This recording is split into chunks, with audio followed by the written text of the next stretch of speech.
All right, so if you've ever gone down the rabbit hole of trying to find the best creatine out there, Oh, yeah. you know what I'm talking about? The Absolutely. powders, gummies, capsules, Yeah. monohydrate, HCl, like It's a lot. it can feel overwhelming. It really can. The supplement aisle can be super intimidating. Yeah, so that's what we're diving into today. Exactly. We're going to try to clear things up. We're going to make some sense of it all. And we've got this awesome blog post as a guide. Yeah, from Muscle Theory. The best creatine on the market in 2025. Catchy title. Right? And you know, the cool thing about creatine is it's not like some new fad or anything. Oh, definitely not. It's been around. Yeah, this blog post even mentions like over 30 years of research. Which is wild. I mean, that's a lot of data. Yeah, you don't see that with every supplement. No, you don't. So we're talking about real proven benefits. Absolutely. Like increased strength, power, output, muscle growth. I was reading about the brain health benefits too, Oh, yeah. which I thought was fascinating. It's not just for athletes anymore. Right. That's a really important point. So we know creatine works. The science is there. But the question is, Yeah, with all these options in 2025, right. how do we choose the right one? That's what we're figuring out today. So the blog breaks it down into like these main types of creatine. Okay. The big four. All right. Monohydrate. Yep. HCl, gummies, and capsules. Sounds good. Let's dive into those. Let's look at the pros and cons. All right. Starting with monohydrate. The classic. The OG. Yeah, and the blog makes it clear. Mm-hmm. This one has the most research behind it. For sure. And it's usually the most affordable. Yeah. Budget friendly. Huge plus. Huge plus. But the downside. Yeah, some people get bloating. It's true. I've heard that. It can happen.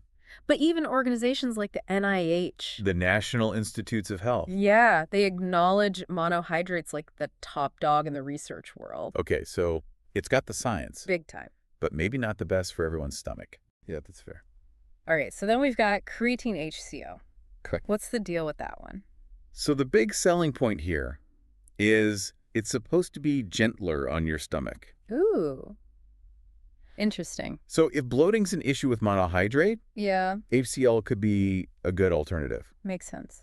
The downside, though, What is it? it's pricier, Ah. and the research isn't quite as extensive. As monohydrate. Right. Okay. But it does mix really well, apparently. That's good. No more clumpy shakes. Nobody wants that. Exactly. Okay, then there's gummies. All right, the fun one. Gummies. Yeah, I mean, they're tasty. Easy to take. Super convenient. Throw them in your bag. No mixing, no measuring. But here's the catch. Yeah, the dose is usually lower per serving. Then powders or capsules. So you might need to eat a bunch to get the same amount of creatine. And then you're spending more money. And potentially getting extra sugar. Yeah, that's something to think about. For sure. Okay, and last but not least, Capsule. what's the story there?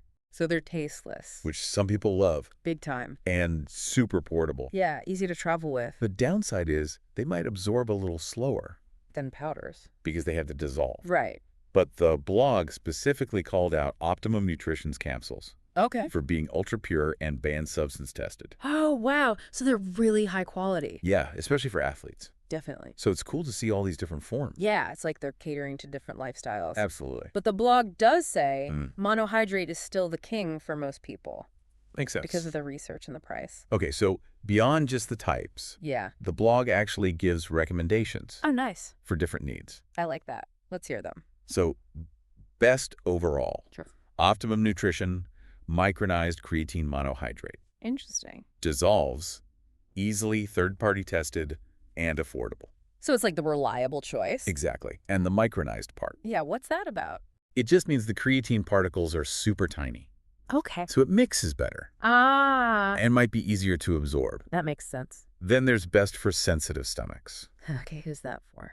This is Kaged Elite Creatine HCl. HCl again? Yep. So no bloating, fast absorption, good mixing. Perfect for people who have had trouble with creatine in the past. Yes. If your stomach can't handle monohydrate. This might be the way to go. Interesting. And for all the gummy lovers out there, Okay. the best gummy award goes to Lime roll, please. MuscleTech Creatine Gummies. MuscleTech. Tastes like candy. No measuring required. So it's all about convenience. Lovely. But we got to remember that lower dose thing Right. might need to eat a handful to get a full serving. That's true. And then for the travelers or the capsule fans, Mm-hmm. Optimum Nutrition micronized creatine monohydrate capsules.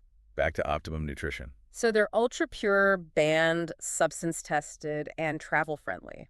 the perfect on-the-go option. Makes sense. So they've really thought about different needs here. Yeah, it's not just about the science. It's about how you actually live. Exactly. So the blog also took a look at what people are saying on Reddit, Oh, interesting. specifically on the R Supplements subreddit. Okay, what's the word on the street? Two big things came up. All right. First, monohydrate is still super popular. No surprise there. People love it for its effectiveness and price. Yeah, classic combo. You see comments like, monohydrate just works. Yeah, why fix what ain't broke? Exactly. And the second theme. Gummies are more divisive. Ah. Oh. Some people swear by them. For the convenience factor. Right. But others call them glorified candy. And worry about the lower dose. And the sugar. Yeah, it's a mixed bag. So basically, the real world backs up what the blog is saying. Pretty much. Interesting. There was also some debate about fancier types of creatine, Like what?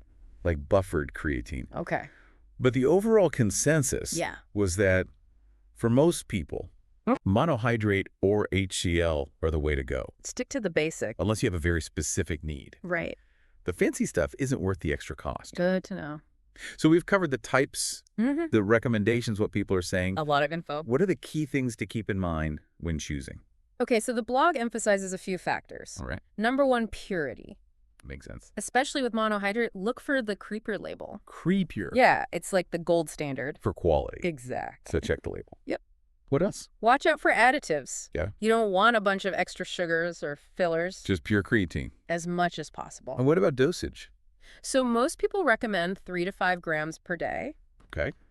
You don't really need to do that loading phase anymore. Loading phase? Yeah, where you take a huge dose at the beginning. Oh, right. Research shows that a consistent daily dose works just as well. So 3 to 5 grams daily. That's the sweet spot. All right. So how do we actually make a decision with all this information? Okay, so the most important thing Yeah. is to choose a creatine you'll actually take consistently. That's so true. If you hate the taste or you forget to take it, It's not going to work. exact consistency is key. Absolutely. And for most people, like 90%, according to the blog, Okay. simple monohydrate is going to be the best option. That's the tried and true. Exactly. It's effective and affordable. But the other forms have their place too. Oh, definitely. If convenience is important or you have stomach issues. Then gummies or HCl could be a better fit? Right. It's about finding what works for you. Exactly. And the blog had one more piece of advice. Oh, yeah. What's that? Start with a small amount Okay. to see how your body reacts, That's a good idea. especially if you're trying a new form. So you don't waste money on a big tub. Exactly. Smart. So it's not about finding some magic creatine. Right. It's about knowing your needs and preferences. And choosing a quality product that fits your lifestyle. Exactly. So think about all the options we talked about. Monohydrate HCl gummies capsules. Weigh the pros and cons based on your routine. Your goals. Your budget. And remember those top picks from the blog. Those are a good starting point. And most importantly, think about whether your current supplements are really serving you. Ooh, that's a good question. Are they aligned with your needs and your lifestyle? Or could something simpler be more effective? It's worth considering. Food for thought. Definitely. Thanks for diving in with us. My pleasure. Catch you next time. See ya.